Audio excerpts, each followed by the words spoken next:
magsubayan? O magkasulatan ng dahilan? Di po siya sigurado. Paano tayo po siya tatabangan? Bueno, garo desperado na si Kailan. Pero, dahil kita dapat maakit sobra. Bakit nadala lang siya ng emosyon, kaya nasabi niya yan. Iyon is, kung minsan, may taipan kami pinagkakaulan ni Paul. Pero, re-resolve lang niya sa kalmahan paagi na dahil nagdidiskutira. Sa paagian, ipagpahiling ng pagkamuot na makakapagpadayuot sa ito. Pero hindi na nakalimutan si Jay. Ang tunay na pagkamo dahil sa nanang matilan, ipinapahiling man yan. Kahit po nga, nai-apit kami Megan ang mga prinsipyo ni Yehova. Dahil siya dapat maging makasagilo. Sabi niya, gusto niya maging mauman. Maski dikit lang. Ano kung sasabihin ko? Bueno, pwede mong sabihin na may na paumahan sa pagtao kaysa sa pag-ako. Sinabi ni Jesus, pasinong kang nasa desierto.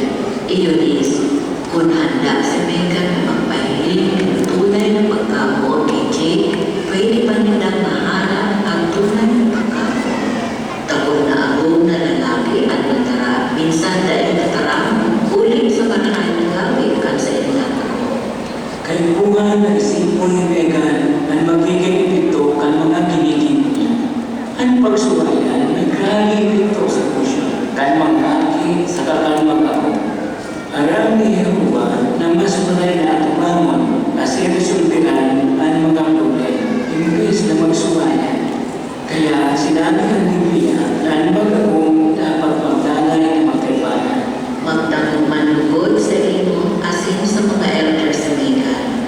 Magkaitanang ka mo, pero mas makusog ka sa espiritual. Paano mapabalik mo siya sa tutol na isip ngayon mong tanong sa inyong among asin mga akin? Paano ngayon matabangan mo siya masalbar ang pamilya niya? Pagsugon mo ang pagtungkol niya kay Yehova, hali kay Yehova ang pagkamo. Ang Diyos pagkamo, ang pagsunod sa iya, ang sulamitin na katabang sa mo na makaya ang mga problema. Problema?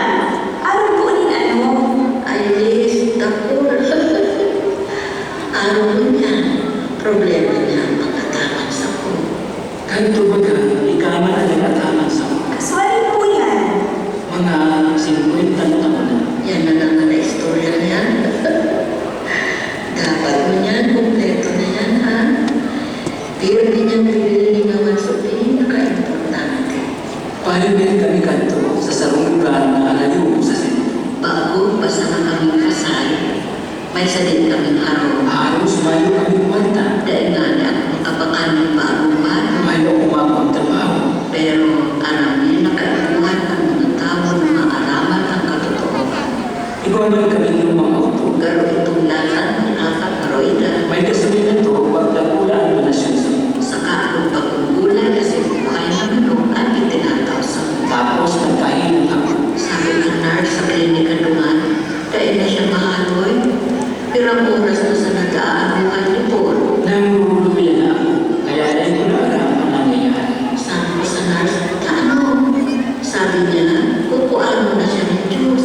Tapos, sabi ni Tati Elena, naupo sa kanyang tubig na hawak ko. Sabi ko, di ibalita. Madali siya makaisip ng solusyon. Naisip ni Dan sa ruangan siya. Hanapin ka ng mga kusanan. So, ano mo ka na mga Tapos, pinsuruhan na nito sa Paul. pagkaisip ng mga tao, nagkahayo-hayo na ang pagpapit ko. Una mo, maray ka na. Kinumbinsin, takapang pagbiyahe, ngani magpausukitan. Maray sa lahat ng Australia. Ano na bulan ang inataman ni Elena? Saan ko ang napaglayan ko? Pagkatapos, siyang na taon kami nagsirtipon. Dangan ng kahilangan sa nanay niya. 2 taon mo siyang nagtama sa food na nagadan. Tapos, balik ginanay kami sa bilog na panahon ng paglilingkod. Wow! Paano po nito nakaya? Ang kapos na yan. Buod mong sabihin, taano tadaan kami nagsuko? Ang paghiling kaya sa kata sa roon, kapareho kang paghiling sa buong ni Yehova. Magkapartner sa food na nabubuhay.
para sa ko, pero hindi magayon.